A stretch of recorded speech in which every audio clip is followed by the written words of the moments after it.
Hello बच्चों, online class में आपका स्वागत है। आज हम फिर कक्षा 10 का जीव विज्ञान लेकर आए हैं, जिसके अंतर्गत हम लोग पहला टॉपिक पढ़ रहे हैं या पहला अध्याय पढ़ रहे हैं, जैव प्रक्रम। जैव प्रक्रम के अंतर्गत हमने अभी तक पोषण के बारे में पढ़ा, इसके बाद श्वसन पढ़ा। आज का हमारा टॉपिक है परिसंचरण तंत्र। कौन सा तंत्र? परिसंचरण तंत्र यानी सर्कुलेटरी सिस्टम। कौन सिस्टम? सर्कुलेटरी सिस्टम यानी परिसंचरण तंत्र की बात करेंगे। तो परि मतलब होता है चारों ओर। क्या होता है? चारों ओर। और संचरण विषय होता है बहना। तो परिसंचरण मतलब क्या होता है? चारों ओर बहना। तो ये हम कह सकते हैं परिसंचरण या परिवहन भी कहते हैं। तो जैसा कि आप लोग सभी जानते हैं कि सभी जीवधारियों का शरीर किससे बना होता है? कोशिकाओं से निर्मित होता है। और कोशिकाओं को अपने रख रखाव के लिए अनेक प्रकार की क्रियाएं करनी पड़ती है, जैविक क्रियाएं या उपापचय क्रियाएं करनी पड़ती हैं। तो इस क्रियाओं के अंतर्गत जो होता है कि पदार्थों का, जैसे ऑक्सीजन हो गया, जल हो गया, पोषक पदार्थों का, आदि तत्वों का परिसंचरण यानी कि आदान प्रदान होता रहता है कोशिकाओं में। यह जैव प्रक्रियाएं लगातार चलती, सुचारू रूप से कंटिन्यू से चलती रहती है। तो हम कह सकते हैं परिसंचरण वह प्रक्रिया है या परिवहन वह जैविक क्रिया है जिसमें शरीर के एक भाग से क्या करते हैं? जिसमें शरीर के एक भाग से पदार्थों को अवशोषित करके दूसरे भाग में उसे स्थानांतरित कर देना। यह प्रक्रिया क्या कहलाती है? परिसंचरण कहलाती है। हमने क्या कहा कि परिवहन या परिसंचरण वह जैविक क्रिया है जिसमें शरीर के एक भाग से पदार्थों का अवशोषण करके उसे शरीर के दूसरे भागों में क्या कर देना? स्थानांतरण कर देना। यह प्रक्रिया क्या कहलाती है? परिसंचरण कहलाती है। क्या कहलाती है? परिसंचरण कहलाती है। तो अगर हम मानव परिसंचरण की बात करें तो मानव परिसंचरण की खोज सर्वप्रथम विलियम हार्वे ने की थी। विलियम हार्वे ने की थी। किसने किया था बच्चों? विलियम हार्वे ने की थी। तो विलियम हार्वे और इसके जो मुख्य अवयव जो है परिसंचरण के निम्नवत है। परिसंचरण के मुख्य अवयव क्या क्या है भाई? इसके लिए सबसे क्या क्या जरूरी है परिसंचरण के लिए? तो सबसे इम्पोर्टेंट है हमारे लिए रुधिर, यानी हम इसे क्या कहते हैं? ब्लड कहते हैं। क्या कहते हैं? ब्लड यानी रुधिर। दूसरा जो है हृदय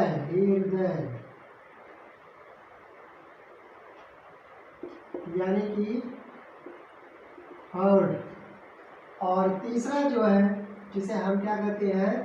रुधिर वाहिनियां। रुधिर वाहिनियां इसे हम बोलते हैं ब्लड वेसल्स। ठीक। तो देखिए जो परिसंचरण टॉपिक है ना, ये बहुत इंपॉर्टेंट है बच्चों। ये बहुत ही इंपॉर्टेंट है। हम इसे मोस्ट इंपॉर्टेंट कह सकते हैं, क्योंकि इस टॉपिक से लगभग हर वर्ष आप एग्जाम में क्वेश्चन पूछे जाते हैं। ठीक। तो इसे आप लोग थोड़ा बहुत केयरली देखिएगा और इसे समझने का बहुत अच्छी तरह से कोशिश करिएगा। और मैं प्रयास खुद ही करूँगा कि आपको इसे मैं बहुत बेटर तरीके से बता दूँ और बताऊँगा भी। आपको ऐसा लगेगा यार है क्या चीज़ परिसंचरण? अभी तो आपको लग रहा है कि बहुत यार इतना क्या है, कैसे को याद होगा, लेकिन मैं आपको इतना सरल बताऊँगा, इतना ईजी कर दूँगा कि आपको परिसंचरण तंत्र एकदम जुबानी याद है, आपके दिमाग में बैठ जाएगा। बस इसके लिए आपको ज़रूरत है कंसंट्रेट होने की। तो आप लोग इस टॉपिक को बहुत ही कंसंट्रेट होकर देखिएगा और इसके हर एक वर्ड को हमारे वर्डों को सुनने की कोशिश करिएगा, क्योंकि ये हमारे लिए क्या है? आप लोगों के लिए बहुत ही इंपॉर्टेंट है। इसमें से लॉन्ग क्वेश्चन आते हैं, जो 7 नंबर 7.5 नंबर के क्वेश्चन इसमें से आता है। तो इस टॉपिक को आप लोग ध्यान से सुनिएगा। तो हमने कहा कि परिसंचरण के लिए मुख्य अवयव क्या क्या है? रुधिर है, हृदय है और रुधिर वाहिनियां है। यह मुख्य अवयव है। तो सबसे पहले हम बात करते हैं रुधिर की। रुधिर जो होता है एक तरल पदार्थ होता है जो तरल संयोजी ऊतक का बना होता है। रुधिर क्या है? एक तरल पदार्थ होता है और यह रुधिर वाहिनियों में लगातार बहता रहता है। किसमें बहता रहता है? रुधिर वाहिनियों में बहता रहता है और यह मुख्य रूप से तरल संयोजी ऊतक का निर्मित होता है। ठीक। और क्या होता है जिसमें जो इसलिए क्या होता है, ये जो रुधिर है पदार्थों का एक स्थान से दूसरे स्थान से परिवहन करता है। ये पदार्थों को एक स्थान से अवशोषित करता है और दूसरे स्थान क्या करता है, इसको स्थानांतरित करता है, यानी इसे क्या करता है, परिवहन करता है।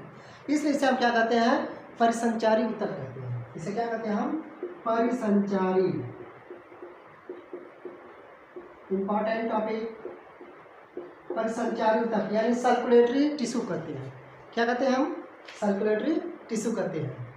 तो ये परिसंचारी ऊतक होते हैं। अब रुधिर क्या है, रुधिर देखिए एक तरल लाल रंग का चिपचिपा क्षारीय अपारदर्शी पदार्थ होता है। तो हम क्या बात करते हैं, रुधिर जो होता है लाल रंग का होता है, ठीक है, चिपचिपा होता है, क्या होता है, चिपचिपा होता है, अपारदर्शी होता है, ठीक, लाल रंग का होता है, चिपचिपा होता है, अपारदर्शी होता है और इसकी प्रकृति क्या होती है, क्षारीय होती है, क्षारीय होता है, ठीक। रुधिर क्या होता है, क्या बताया हमने, लाल रंग का, चिपचिपा, अपारदर्शी और हल्का क्षारीय या क्षारीय होता है। यह जो लगातार रुधिर वाहिनियों में बहता रहता है। तो रुधिर जो होता है यह हमारे पूरे शरीर का लगभग 7 से 8% भाग होता है। यानी हमारे पूरे भार के, हमारे शरीर के पूरे भार का कितने % भाग होता है, 7 से 8% भाग होता है।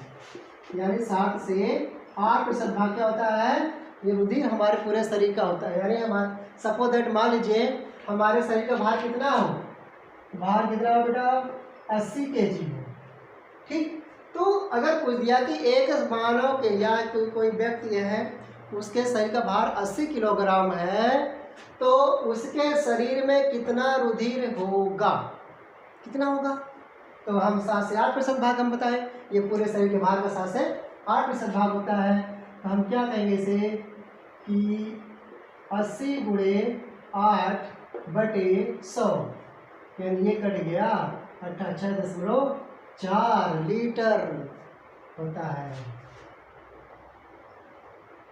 ठीक बच्चों, कितना होता है, 6.4 लीटर होता है, लगभग 6.5 लीटर।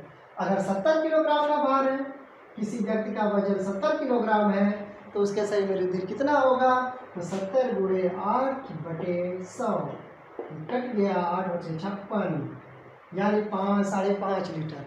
कितना रुधिर होगा, 5.5 लीटर होगा। तो हमने बताया जो रुधिर होता है यह हमारे पूरे शरीर का लगभग कितना होता है, 7 से 8% भाग होता है। तो अब हम बात करते हैं, तो रुधिर के 2 प्रमुख घटक होते हैं। रुधिर कितने घटक होते हैं, रुधिर के 2 प्रमुख घटक होते हैं, ठीक। इसको हम थोड़ा सा मिटाते हैं, फिर हम देखते हैं रुधिर के कितने घटक होते हैं, 2 प्रमुख घटक होते हैं। अब यहाँ पे हम लिख सकते हैं ब्लड। ब्लड के कितने घटक होते हैं, 2 होते हैं, एक रुधिर कणिकाएं, ठीक, और दूसरा जो होता है प्लाज्मा। टॉपिक कहीं कहीं आपसे पूछा जाता है रुधिर कितने प्रकार के होते हैं, तो बच्चे बड़े धड़ल्ले से आंसर देते हैं, सर 3 प्रकार के। अरे मैं तो सरप्राइज होता हूँ यार, एक कौन सा प्रकार आ गया। तो रुधिर जो होते हैं मुख्यतः 2 घटक होते हैं, रुधिर कणिकाएं और प्लाज्मा, ठीक। कणिकाएं जो होती हैं यह 3 प्रकार की होती हैं। कितने प्रकार की होती है बच्चों, 3 प्रकार की। एक होती है लाल रक्त कणिकाएं,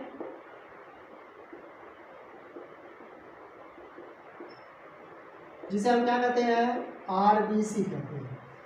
दूसरा जो होता है श्वेत रक्त कणिकाएं, श्वेत रक्त कणिकाएं, जिसे हम क्या कहते हैं, WBC कहते हैं, ठीक। और तीसरा जो होता है प्लेटलेट्स होता है, प्लेटलेट्स, ठीक। तीसरा कौन सा है, प्लेटलेट्स है। तो ये है रुधिर के RBC के 3 प्रकार, RBC 3 कणिकाएं जो होती है 3 प्रकार की होती हैं। और जो WBC होता है यह जो होता है 2 प्रकार के होते हैं। WBC कितने प्रकार के हैं, 2 प्रकार के होते हैं। एक होता है कणिकामय WBC, कणिका में WBC, एक होता है कणिका रहित WBC, ठीक है। कणिका में WBC और कणिका रहित WBC। बात समझ में आ रही है आप लोगों को? हमने कहा ना ये टॉपिक हमारे लिए बहुत इंपॉर्टेंट है, इसलिए इस टॉपिक को बड़े ध्यान से देखिए आप लोग। तो कणिका में WBC और कणिका रहित WBC। जो कणिका में WBC होती है यह 3 प्रकार की होती हैं। कितने प्रकार होती हैं? 3 प्रकार की। एक होती है इओसिनोफिल,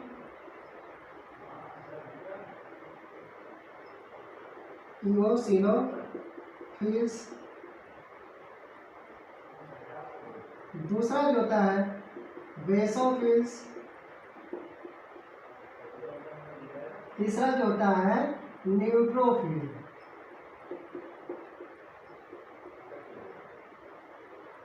ठीक, इओसिनोफिल्स, बेसोफिल्स और न्यूट्रोफिल्स। और जो कणिका में कणिका रहित WBC होते हैं यह 2 प्रकार के होते हैं। एक होता है मोनोसाइट्स,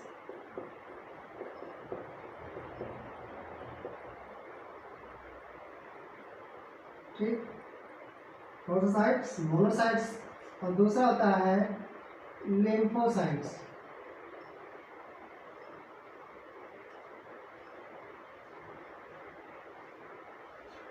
तो यह है रुधिर के संरचनाएं या रुधिर की भाग शाखाएं होती है। इतने प्रकार के रुधिर सब हमारे शरीर में उपस्थित होते हैं, यानी रुधिर कणिका है प्लाज्मा।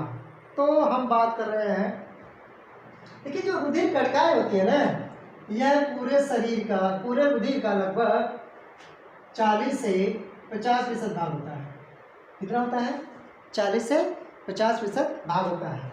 इसके बाद हम बात करते हैं प्लाज्मा की। तो प्लाज्मा जो होता है यह पूरे रुधिर का 50 से 60% भाग होता है। कितने भाग होता है? 50 से 60। तो देखिए ये जो है आपको जो दिखाई दे रहा है इसे आप लोग लिख लीजिए अच्छे से, फिर हम इसे बता रहे हैं, इसे हम मिटा दे रहे हैं। ठीक, तो अब हम बात करते हैं प्लाज्मा की। बात करते हैं तो प्लाज्मा जो होता है पूरे रुधिर का क्या होता है? 50 से 60% भाग होता है। और इसमें जो होता है लगभग 90 से 92% क्या होता है? जल पाया जाता है। क्या पाया जाता है? 90 से 92% क्या होता है? जल होता है। बाकी जो 8 से 10% जो भाग होता है वह अकार्बनिक कार्बनिक पदार्थ पाए जाते हैं। कार्बनिक पदार्थ पाए जाते हैं। ठीक, तो 90 से 12% जल होता है रुधिर में, और 8 से प्लाज्मा में और 8 से 10% भाग क्या होता है? अकार्बनिक व कार्बनिक तत्व होते हैं। तो अकार्बनिक तत्व में क्या क्या होता है? अकार्बनिक तत्व में क्या क्या होता है भाई? जैसे इसमें आ जाएगा आपका NaCl, sodium chloride, magnesium phosphate, magnesium होता है, कैल्शियम होता है, और सोडियम बाइकार्बोनेट होता है। ठीक, सोडियम बाइकार्बोनेट होता है, और पोटेशियम होता है आदि। ये सब तत्व क्या होते हैं? अकार्बनिक तत्व होते हैं। क्या है? अकार्बनिक तत्व होते हैं। जो दूसरा जो होता है कार्बनिक तत्व।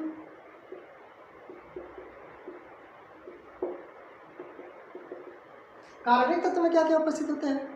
तो कार्बनिक तत्व में हम कह सकते हैं पोषक तत्व। पोषक तत्व जो समझ रहे हैं ना, जैसे कार्बोहाइड्रेट, वसा, प्रोटीन, विटामिन, खनिज लवण आदि, ये सब क्या होते हैं? ये सब क्या होते हैं? पोषक तत्व जो उपस्थित होते हैं यह कार्बनिक होते हैं। इसके अतिरिक्त क्या होता है भाई?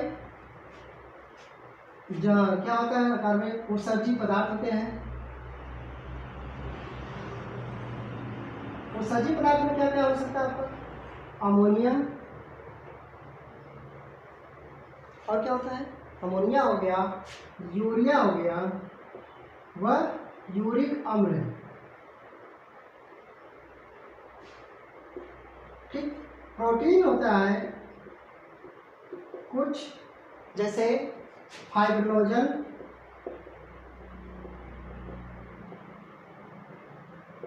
प्रोथ्रोम्बिन,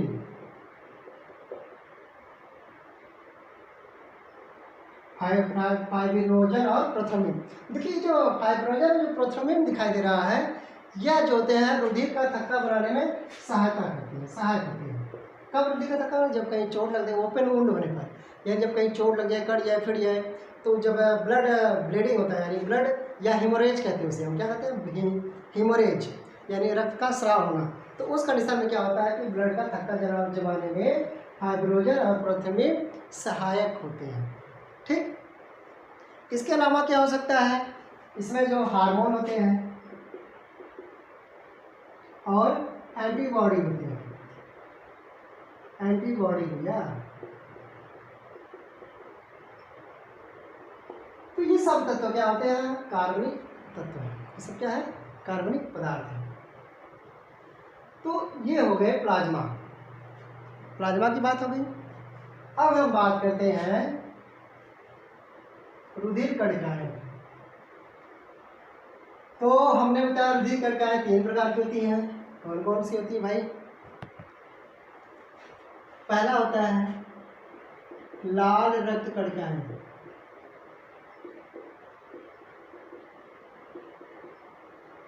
यानी इसे हम क्या कहते हैं, आरबीसी कहते हैं, लाल रक्त कणिकाएं।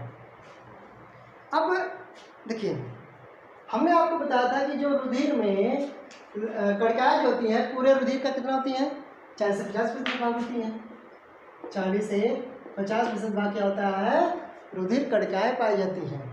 और इसे के 3 घटक होते हैं। कितने घटक होते हैं? 3 होते हैं, आरबीसी, डब्ल्यूबीसी और प्लेटलेट्स, यानी लाल रुधिर कणिकाएं, श्वेत रुधिर कणिकाएं और प्लेटलेट्स होते हैं। तो अब हम बात करते हैं लाल रुधिर कणिकाएं। देखिए जो लाल रुधिर कणिकाएं होती हैं, इसमें जो होता है एक लाल रंग का रंगा पाया जाता है। कैसा पाया जाता है? लाल रंग का एक रंगा पाया जाता है, या हम कह सकते हैं लौह युक्त प्रोटीन पाया जाता है, लौह युक्त प्रोटीन पाया जाता है। कैसा प्रोटीन पाया जाता है भाई? लौह युक्त प्रोटीन पाया जाता है। और इस प्रोटीन को हम क्या कहते हैं? हीमोग्लोबिन कहते हैं, यानी इसे हम क्या कहते हैं, एचबी कहते हैं, हीमोग्लोबिन। तो हीमोग्लोबिन के कारण ही रुधिर का रंग क्या होता है, लाल होता है। भाई इंपॉर्टेंट टॉपिक है, ये पूछता है, ये ज़्यादातर आपके बहुविकल्पी क्वेश्चन पूछा जाता है, किसके कारण रुधिर का रंग लाल होता है। तो सीधे सीधे आप क्या करेंगे, एचबी, यानी कि हीमोग्लोबिन के कारण रुधिर का रंग लाल होता है। ठीक, तो ये जो हीमोग्लोबिन होता है या आरबीसी होता है, आरबीसी की जो संरचना होती है, यह गोलाकार होता है। क्या होता है? गोलाकार होता है, छोटी होती है, चपटी होती है, और दोनों ओर से बीच में दबी होती है, दोनों ओर से बीच में दबी होती है। यानी कि हम बात करते हैं इस तरह होती है। ठीक, तो इस संरचना लगभग इस तरह होती है, गोल होती है, गोल की हम बात करते हैं। हाँ ठीक है, तो कुछ इस प्रकार की संरचना होती है। ठीक, और बीच में क्या होती है, दबी, छोटी होती है, चपटी होती है और गोलाकार होती है। ये गोलकार नहीं, गोलाकार होती है, और दोनों ओर से बीच में दबी होती है। अब इसे क्या बोलते हैं, उभयाकार की अवतलाकार, चीज क्या चीज है। ठीक, तो ये जो होता है, हमने कहा ये हीमोग्लोबिन के कारण रुधिर का रंग कैसा होता है, लाल होता है। अब जो देखिए रुधिर में, यानी कि इसकी जो संख्या होती है 4 से 5 लाख होती है, लेकिन प्रति एम क्यूब, यानी मिलीमीटर क्यूब घन में, प्रति घन मीटर मिलीमीटर कितनी होती है, 4 से 5 लाख संख्या इसकी होती है। संख्या इसकी कितनी होती है रुधिर में, प्रति घन मिलीमीटर इसकी संख्या होती है 4 से 5 लाख होती है। और इसका जो जीवन काल होता है, यानी कि लाइफ पीरियड टाइम, जीवन काल कितना होता है इसका? जीवन काल होता है 120 दिन, यानी कि हम कर सकते हैं 100 to 120 डेज। कितना होता है इसका जीवन काल? 100 से 120 दिन होता है। ठीक बच्चों, बात समझ में आ रही नहीं? क्योंकि देखिए इसमें जितना भी आपको हम बता रहे हैं ना, ये सब में कोई ना कोई टॉपिक पूछा जाता है एग्जाम में। आपसे यही पूछ सकता है कि जीवन काल आरबीसी का जीवन काल कितना होता है? तो 100 से 120 दिन होता है। और संख्या कितनी पाई जाती है प्रति घन मिमी? तो 4 से 5 लाख पाई जाती है। इसकी संरचना कैसी होती है? गोलाकार, छोटी, चपटी और बीच में कुछ दबी होती है। ठीक, और ये सब क्वेश्चन, ये बहुत से सारे इसमें क्वेश्चन बनते हैं। इसलिए हमने कहा जो परिसंचरण जो टॉपिक है, ये हमारे एग्जाम के पर्पज से, चाहे कॉम्पिटिटिव एग्जाम हो और चाहे हम एकेडमिक एग्जाम हो, ठीक है, इन सब के पर्पज से ये बहुत ही इंपॉर्टेंट टॉपिक है। तो इसको बहुत ध्यान से देखिए आप लोग। तो ये जो आरबीसी हमने बताया कि इसके जीवन काल ये 100 से 120 दिन, इसकी संख्या 4 से 5 लाख प्रति घर की है, और गोलाकार, चपटी और छोटी होती है और बीच में कुछ दबी होती है। इसमें लौह युक्त प्रोटीन पाए, जिसे हम क्या कहते हैं? हीमोग्लोबिन कहते हैं। और हीमोग्लोबिन के कारण ही रुधिरकरण क्या होता है? लाल होता है। इसलिए हम इसे क्या कहते हैं? लाल रक्त कणिकाएं कहते हैं, यानी कि आरबीसी कहते हैं। अब हम इसके कार्य देख सकते हैं, क्या क्या कार्य होते हैं भाई? इसके कार्य क्या क्या है आरबीसी के? तो आरबीसी के कार्य क्या है? मुख्यतः हम देखेंगे कि यह क्या काम करता है कि हीमोग्लोबिन के कारण यह रुधिरकरण क्या होता है? लाल होता है। ऐसा होता है, रुधिरकरण लाल होता है, यानी रुधिर को क्या करता है? रंग प्रदान करता है। दूसरा कार्य क्या करता है? जो हीमोग्लोबिन होता है यह O2 व CO2 का परिवहन करता है। ठीक, तो हम यहाँ देखेंगे कि यह O2 और CO2 का परिवहन कैसे करता है, इसको हम समझेंगे। पहले ने कहा हीमोग्लोबिन क्या काम करता है? O2 और CO2 का परिवहन करता है। तो सबसे पहले हम जब आपको श्वसन पढ़ा रहे थे तो उन्होंने बताया था कि जो श्वसन जो होता है, जो परिवहन, रुधिर में गैसों का परिवहन, तो रुधिर में गैस या अभिगमन, रुधिर में गैसों का अभिगमन, ये हमने टॉपिक कल पिछले वीडियो में हमने श्वसन की क्रियाविधि में बताया था। उस नहीं समझ में आया तो उसको देखिएगा आप लोग। सभी टॉपिक बहुत इंपॉर्टेंट, इसलिए सभी वीडियो को आप लोग देखते आइएगा, ठीक है, ताकि आपको एग्जाम में किसी भी प्रकार की समस्या न हो। तो पहला हम बात करेंगे इसमें जो है कि जो सबसे पहले क्या करता है कि जो हीमोग्लोबिन होता है यह कहाँ पहुँचता है? श्वसनांग में पहुँचता है। श्वसनांग की बात करते हैं तो यह फेफड़े में पहुँचता है। तो जब ये फेफड़े में पहुँचता है तो Hb प्लस O2 ये दोनों आपस में क्या करते हैं? मिल जाते हैं, जुड़ जाते हैं। ये कहाँ पे मिलते हैं? फेफड़े में मिलते हैं, याद रहे। और ये दोनों मिलकर क्या बनाते हैं? ऑक्सी हीमोग्लोबिन बनाते हैं।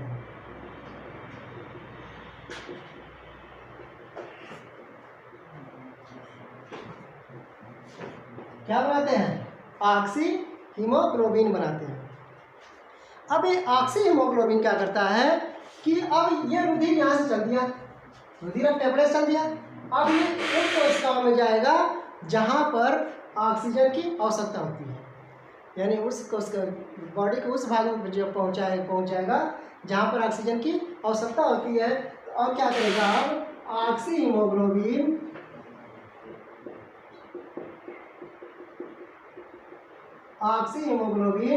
कहाँ पहुँचेगा? अब कोशिका में पहुँचेगा।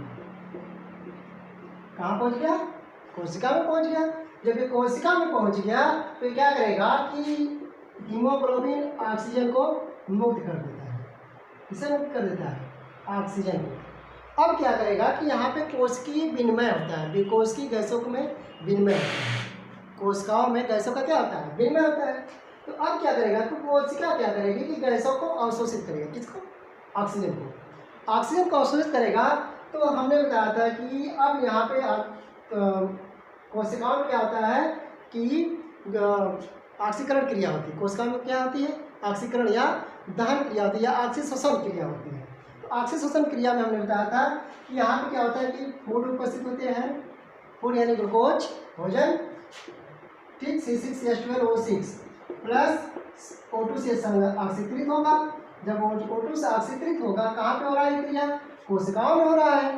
तो ये जब O2 से ऑक्सीकृत होता है, यहाँ पे क्या बनाएगा? CO2 बनाएगा प्लस H2O बनाएगा प्लस ऊर्जा मुक्त होती है। कितना ऊर्जा मुक्त होती है?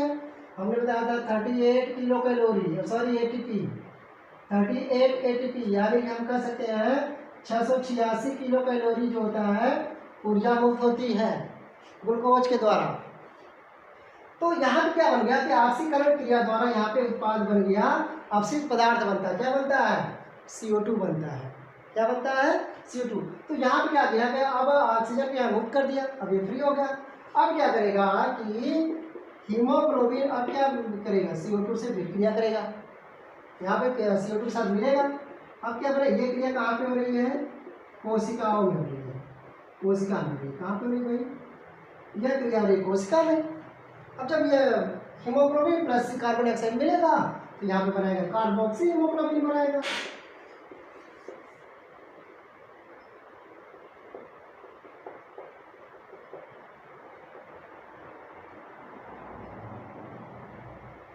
क्या बनाएगा? कार्बोक्सी हीमोग्लोबिन बनाएगा, ठीक। अब ये कार्बोक्सी हीमोग्लोबिन यहाँ से चलेगा, यानी कहाँ से चलेगा? कोशिकाओं से चलेगा। अब रुधिर परिवहन के माध्यम से पुनः कहाँ पहुँचेगा? फेफड़े में पहुँचेगा। कहाँ पहुँचेगा? पुनः फिर ससुराल में पहुँचेगा। तो कार्बोक्सी हीमोग्लोबिन